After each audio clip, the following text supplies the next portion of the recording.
दोस्तों, इस धरती पर सभी को यही लगता है कि मेरे जीवन में जो दुख है ऐसा किसी और के जीवन में नहीं है। आज की यह कहानी आपको बताएगी कि इस दुनिया के सबसे सुखी व्यक्ति आप ही हैं। सही कहा है किसी ने, जिसके जीवन में संतोष नहीं वह जिंदगी में कभी भी खुश नहीं रह सकता। उसको बेचैनी रहती है, उसको कितना भी दे दो उसका मन कभी भी खुश नहीं हो सकता। नमस्ते दोस्तों, ट्रू वाणी यूट्यूब चैनल में आपका तहे दिल से स्वागत है। आज का वीडियो बहुत की ज्ञानवर्धक होने वाली है। कृपया वीडियो में अंत तक जरूर बने रहे। तो चलिए बिना टाइम वेस्ट किए कहानी को शुरू करते हैं। दोस्तों, एक समय की बात है, एक गांव में एक लड़की रहती थी। वह लड़की सुंदर नहीं थी और उसका कोई भी नहीं था। वह अकेले ही रहा करती थी। वह खुद ही मेहनत करती और अपने लिए 2 वक्त की रोटी का प्रबंध किया करती। यूं तो उसे 2 वक्त की रोटी मिल ही जाया करती थी, लेकिन फिर भी वह अपने आप से खुश नहीं थी। उसे दुनिया में सभी लोग सुखी नजर आते थे, सभी लोग खुशहाल नजर आते थे। दूसरों का जीवन देखकर वह खुद को कोसा करती, खुद को तरह तरह की बातें कहती। वह कहती थी, हे ईश्वर, आपने सभी को खुशहाल बनाया है, सभी को सुख दिया है, सभी को सुंदर बनाया है, तो मुझे क्यों नहीं? आखिर मैंने किया क्या था? आखिर मेरी गलती क्या थी? मैं जानती हूँ आप मुझसे कोई बदला ले रहे हैं। इसी प्रकार एक दिन वह अपने आप से नाराज होकर, निराश होकर एक पेड़ के नीचे बैठी हुई थी और रो रही थी। तभी वहाँ से एक बौद्ध भिक्षु गुजर रहे थे। उन्होंने जब उस लड़की को रोते हुए देखा तो वह उसके पास गए और उन्होंने उस लड़की से कहा, पुत्री, क्या बात है, तुम क्यों रो रही हो? इसका जवाब देते हुए वह लड़की की उन बौद्ध भिक्षु से कहती है, हे गुरु, मुझे कोई प्यार नहीं करता, मुझे कोई पसंद नहीं करता, क्योंकि मैं काली हूँ, मैं सुंदर नहीं हूँ और मेरे रंग को लेकर लोग मेरा मजाक बनाते हैं। मेरा कोई नहीं, मेरे पास तो धन भी नहीं है। इस दुनिया में हर कोई सुखी है, हर किसी के पास सब कुछ है, हर कोई अपना जीवन खुशहाली से जी रहा है, सभी के पास सब कुछ है, तो मेरे पास क्यों नहीं? आखिर मैंने क्या किया था? आखिर इसमें क्या कसूर है? क्या मुझे सुखी होने का हक नहीं? क्या मुझे अपना जीवन खुशहाली से जीने का हक नहीं? उन बौद्ध भिक्षु ने उस लड़की की सारी बातें ध्यानपूर्वक सुनी और उसके बाद वह उस लड़की से कहते हैं, पुत्री, अगर तुम मुझे उस व्यक्ति से मिलवा दो जो अपने जीवन में सुखी हो, तो मैं तुम्हें एक ऐसी चीज दूंगा जिससे तुम सुंदर और सुखी दोनों बन जाओगी। उन बौद्ध भिक्षु के मुख से यह सुनकर वह लड़की बहुत प्रसन्न हुई और तुरंत ही उन बौद्ध भिक्षु से कहती हैं, क्या सचमुच ऐसा हो सकता है? इस पर वह बौद्ध भिक्षु उस लड़की से कहते हैं, हाँ, यह अवश्य ही हो सकता है। तभी वह लड़की उन बौद्ध भिक्षु से कहती है, हे गुरु, यदि यह सचमुच संभव है तो मैं एक ऐसे आदमी को जानती हूँ जो बहुत सुखी है।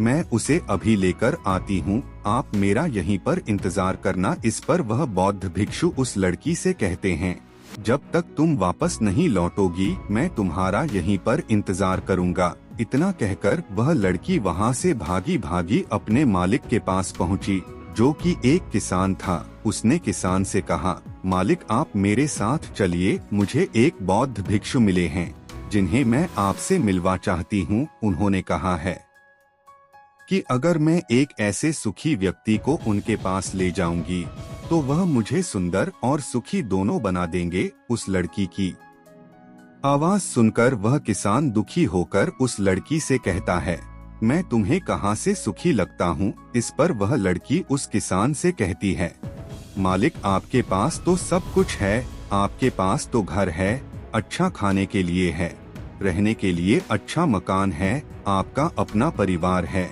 और तो और आपके पास धन भी है, तो आप दुखी कैसे हो सकते हो? इस पर वह किसान जवाब देते हुए कहता है, अरे मूर्ख, मेरी फसल अच्छी नहीं हो रही, इसलिए उसके दाम भी अच्छे नहीं मिल रहे और राजा को लगान भी देनी है। मेरे पास तो अब इतने पैसे भी नहीं हैं कि मैं फिर से अच्छे के बीज खरीद सकूं, और इस बार बरसात में मेरी सारी की सारी फसल भी खराब हो गई थी। अब तो मेरे हालात और अधिक खराब हो चुके हैं, और ऐसे हालातों में मैं सुखी कैसे रह सकता हूँ? जाओ किसी और को ढूंढ लो जो सचमुच में सुखी हो। इस पर वह लड़की अपने मालिक से कहती है, मालिक तो आप ही बताइए, आपके हिसाब से कौन सबसे ज्यादा सुखी है, जिसे मैं अपने साथ ले जा सकूं? इस पर वह किसान कुछ देर से विचार कर उस लड़की से कहता है, मुझे लगता है कि व्यापारी बहुत सुखी है। उन्हें ना तो फसल उगाने की चिंता है और ना ही फसलों की देखरेख करने की। उन्हें तो बस फसल खरीदनी होती है, और वह उसे कहीं से भी खरीद सकते हैं। और वे अन्य चीजों का भी व्यापार करते हैं जिनका मौसम से कोई लेना देना नहीं होता, और वे लोग हमसे कहीं ज्यादा अधिक धन भी कमाते हैं। लोग उनका आदर्श सम्मान भी करते हैं। मुझे तो लगता है कि वही सबसे सुखी है।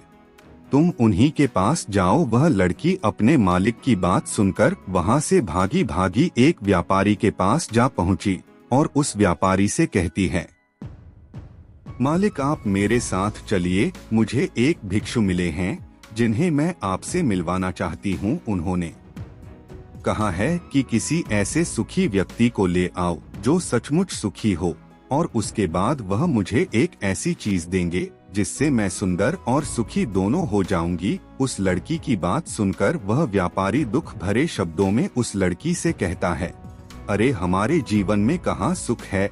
चारों ओर से तो हमें दुख ने ही घेर रखा है। चोर लुटेरे हमें सबका ध्यान रखना पड़ता है। व्यापार में अब भी बहुत घाटा भी चल रहा है, और तो और राजा हमसे अतिरिक्त कर्ज भी वसूल रहे हैं, जिससे व्यापार करने में बहुत दिक्कत आने लगी है।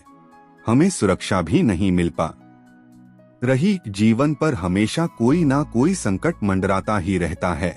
मुझे तो ऐसा लगता है कि मुझसे दुखी इस दुनिया में और कोई नहीं। इस पर वह लड़की उस व्यापारी से कहती है, परंतु मालिक आपके पास तो इतना धन है, आपके पास इतनी जमीन जायदाद है, आपके पास इतना अन्न है, रहने के लिए इतना बड़ा मकान और खाने पीने के लिए हर प्रकार की सुविधाएं हैं। इसके बाद भी आप दुखी हैं। यह बहुत अजीब सी बात है। मुझे तो लगता था कि आप बहुत सुखी होंगे। खैर कोई बात नहीं, कृपया करके मुझे कोई ऐसा व्यक्ति बताइए जो आपके हिसाब से बहुत सुखी हो, जिससे मैं उन बौद्ध भिक्षु के पास ले जा सकूं। इस पर वह व्यापारी कुछ देर सोच विचार कर उस लड़की से कहता है, मुझे लगता है कि राज्य के अधिकारी बहुत सुखी हैं। वह सीधा राजा से संबंध रखते हैं, उनके पास अधिकार है और वह धनवान भी है। वह चोर लुटेरे और डकैत से भी नहीं डरते, और वही लोग हमसे धन भी वसूलते हैं, और हमें उनके सामने उनके आदर में झुकना ही पड़ता है, और सभी लोग उनका बहुत मान सम्मान भी करते हैं। मुझे नहीं लगता कि उनके जीवन में कोई भी दुख होगा, और मुझे लगता है कि वही सबसे सुखी है। काश मैं भी राजा का एक अधिकारी होता तो मैं भी अपना जीवन आराम से बिता रहा होता। इस पर वह लड़की उस व्यापारी से कहती है, मालिक क्या आप किसी अधिकारी को जानते हैं? क्या आप मुझे उनसे मिलवा सकते हैं? मैं उन्हें अपने साथ ले जाऊंगी। अगर वह सबसे सुखी हुए तो इसके बाद मुझे वह बौद्ध भिक्षु कुछ ऐसी चीज मुझे देंगे जिससे मैं भी सुंदर और सुखी हो जाऊंगी। बताइए ना, आप मुझे किसी अधिकारी से मिलवा सकते हैं? मैं आपकी बहुत आभारी रहूंगी। व्यापारी को उस लड़की पर दया आ गई। उसने उस लड़की को एक अधिकारी से मिलवा ही दिया जिसे वह व्यापारी जानता था। लड़की ने अधिकारी से मिलने के बाद उस अधिकारी से कहा, मालिक आप मेरे साथ चलिए, मुझे एक भिक्षु मिले हैं जिन्हें मैं आपसे मिलवा चाहती हूँ। उन्होंने मुझसे कहा है कि अगर मैं एक सुखी व्यक्ति को उनसे मिलवा दूंगी तो वह मुझे एक ऐसी चीज देंगे जिससे मैं सुंदर और सुखी दोनों हो जाऊंगी। इस पर वह अधिकारी उस लड़की से कहता है, तुम्हें किसने कह दिया कि मैं सुखी हूँ? अरे मेरे जैसा दुखी व्यक्ति तो इस दुनिया में और कोई नहीं होगा। तुम्हें नहीं पता लेकिन हम पर कितना दबाव होता है, हमारे ऊपर कितनी जिम्मेदारियां होती हैं। हमें हर एक आदेश को पूरा करना होता है, और वह आदेश भी इतनी आसानी से पूरे नहीं होते। उनके लिए हमें कितनी मुश्किलें उठानी पड़ती हैं, कितनी दिक्कतों का सामना करना पड़ता है। राजा कुछ भी आदेश पारित कर देते हैं और उसे हमें लागू करना पड़ता है। जनता का गुस्सा और तरह तरह की मुश्किलें, सभी परिणाम हमें ही झेलने पड़ते हैं। और तुम्हें लगता है कि मैं सुखी हूँ, ऐसा कुछ भी नहीं है। अगर वह भिक्षु तुम्हें सुखी कर दे तो तुम उसे मुझे भी मिलवा। मैं भी तो सुखी होना चाहता हूँ, मुझे भी अपना जीवन खुशहाली से बिताना है। भला अधिकारी बनकर मुझे क्या मिला, रोज रोज की तरह की तनाव। इस पर वह लड़की आश्चर्य से उस अधिकारी से कहती है, मालिक, जहाँ तक मैं सोचती थी कि आप सबसे सुखी हैं, लेकिन आप भी सुखी नहीं लग रहे। परंतु आपको क्या लगता है, इस दुनिया में कोई ऐसा व्यक्ति है जो सबसे सुखी होगा? क्या आप मुझे बता सकते हैं? मैं आपकी बहुत बहुत आभारी रहूंगी। उस लड़की की सारी बातें सुनने के बाद उस अधिकारी को उस लड़की पर दया आ गई। उस अधिकारी ने उस लड़की से कहा, देखो, मुझे तो ऐसा लगता है कि इस पूरे राज्य में केवल एकमात्र व्यक्ति ही सुखी है, और वह है इस राज्य का राजा। मुझे तो केवल वही सुखी लगते हैं। उन्हें किसी की सुननी नहीं पड़ती। वह नियम बनाते हैं, आदेश देते हैं, सुरक्षा से घिरे रहते हैं, और सब उनके सामने झुकते भी हैं। ना उन्हें धन की कमी है और ना जमीन जायदाद की सारी धरती को उन्होंने जीत लिया है। वह सबके मालिक है, और सबसे उच्च वही है जो एकमात्र सुखी व्यक्ति है। काश मैं भी किसी राजा के घर पर जन्मा होता तो आज मैं भी बहुत सुखी होता। उस अधिकारी की यह सारी बातें सुनकर वह लड़की उस अधिकारी से कहती है, मालिक, आपसे एक विनती है, क्या आप मुझे एक बार राजा से मिलवा सकते हैं? कृपया कीजिए, आपका बहुत एहसान होगा। बस एक बार मुझे राजा से मिलना है, मैं उनसे कुछ पूछना चाहती हूँ। लड़की का चेहरा देखकर अधिकारी को लड़की पर दया आ गई। उसने कहा, चलो ठीक है, मैं अभी राज दरबार ही जा रहा हूँ। एक काम करो, तुम भी मेरे साथ ही चलो और वहाँ पर राजा से पूछना है, वह पूछ लेना। इतना कहकर वह अधिकारी उस लड़की को राज दरबार ले गया। राज दरबार में पहुँचने के बाद अधिकारी की विनती करने पर राजा उस लड़की की बात सुनने के लिए तैयार हो गए और उस लड़की को राज दरबार में बुलाया गया। राजा ने उस लड़की से कहा, बेटी, तुम अपनी बात निडर होकर कहो, तुम्हें क्या कहना है?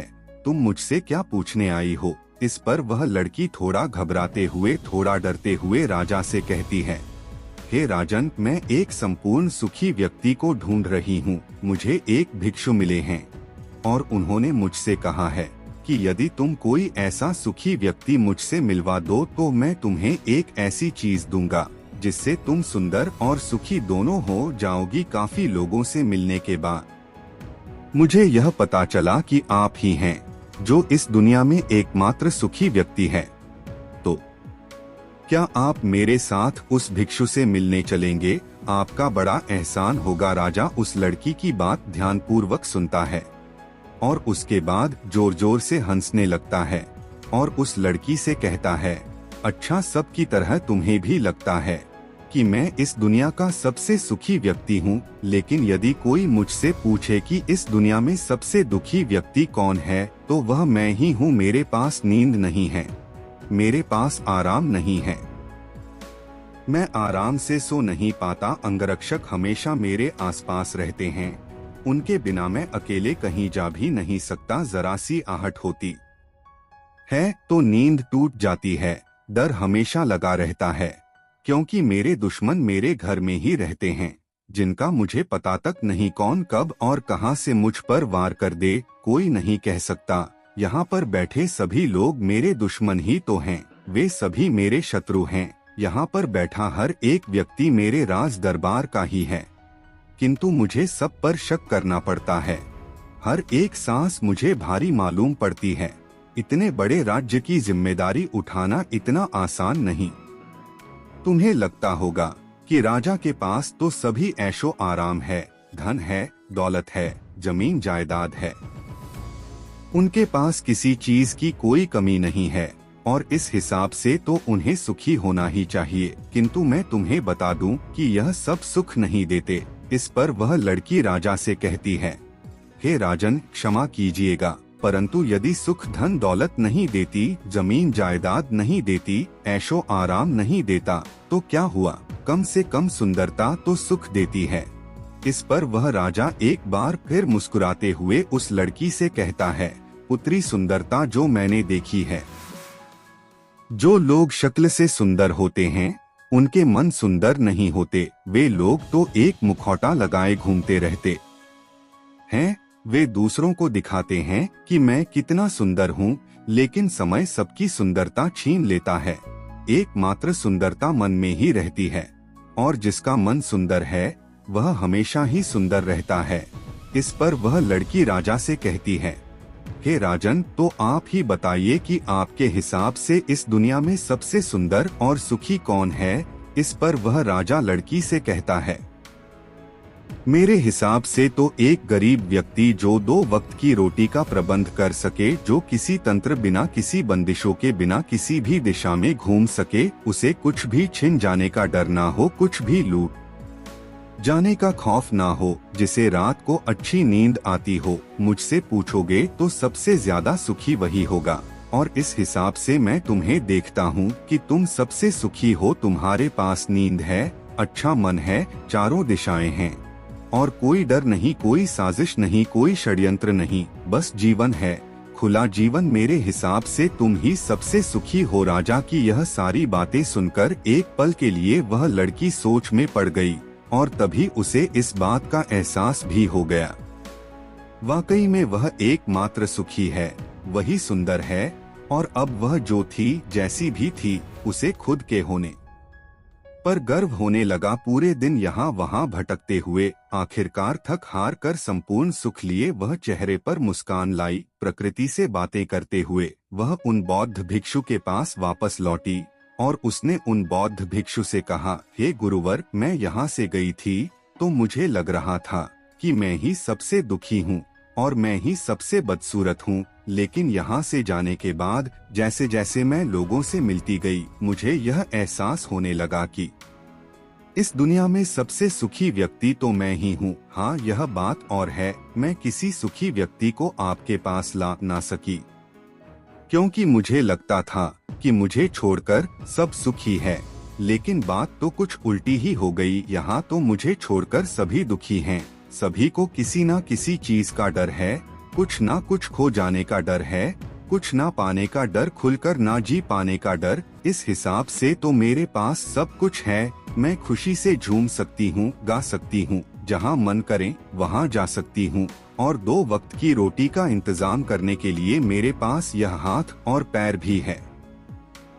मुझे किसी चीज का कोई गम नहीं। मेरे पास ऐसा कुछ नहीं जिसके खोने का डर मुझे सताए। इस पर वह बौद्ध भिक्षु उस लड़की से कहते हैं, पुत्री, आखिरकार तुम्हें वह सुंदरता और सुख मिल ही गया। अब से तुम सुंदर और सुखी हो। यह कहकर वह बौद्ध भिक्षु वापस अपने आश्रम लौट गए, और वह लड़की भी अब जान चुकी थी कि वही सबसे सुंदर और सुखी है। अब उसे किसी बात का कोई गम नहीं था। वह कभी अपने आप पर अफसोस नहीं करती थी, बल्कि वह अपने आप में हमेशा खुश रहती थी, हमेशा मस्त रहती थी। दोस्तों, हमें भी ऐसा ही लगता है कि हमारे पास कुछ नहीं और सामने वाले के पास सब कुछ है। वह कितना सुखी है, उसके पास हर चीज है, हर ऐशो आराम है, हर सुविधाएं हैं, किंतु ऐसा है नहीं। यह केवल आपके देखने का नजरिया है। असली सुख तो आपके पास ही है, और वह है संतुष्टि। यदि आप अपने आप से संतुष्ट हैं, आपके पास जो कुछ भी है उसमें यदि आप खुश हैं, तो आपको कोई भी गम डरा नहीं सकता, आपको कोई भी दुख परेशान नहीं कर सकता। किंतु हमारी सबसे बड़ी तकलीफ यही है कि हम खुद को नहीं बल्कि दूसर को ज्यादा देखते हैं। दूसरों से हम ज्यादा प्रेरित होते हैं, और उनकी खुशी देखकर हमारे भीतर ईर्ष्या का भाव उत्पन्न होने लगता है। हमें तकलीफ होती है कि उनके पास इतना सुख कैसे है और हम इतने दुखी क्यों हैं। हम केवल उनकी तरफ ही नहीं होता तो क्या आप सुखी नहीं हैं? क्या आपके पास वह सब नहीं है? जो उनके पास नहीं, जरा एक पल के लिए सोच कर देखिएगा। तो दोस्तों, आपने आज के इस वीडियो से क्या सीखा वह मुझे आप कमेंट में बता सकते हैं। उम्मीद है कि आपको आज की वीडियो पसंद आई होगी। तो इस वीडियो को उस इंसान को शेयर करें जिसे इस कहानी को सुनने की जरूरत है, और उसी के ठीक बाद वीडियो को लाइक और चैनल को सब्सक्राइब कर बेल आइकन दबा ले। जल्दी मिलते हैं ऐसी एक और नए कहानी के साथ। तब तक के लिए धन्यवाद। आपका दिन शुभ हो।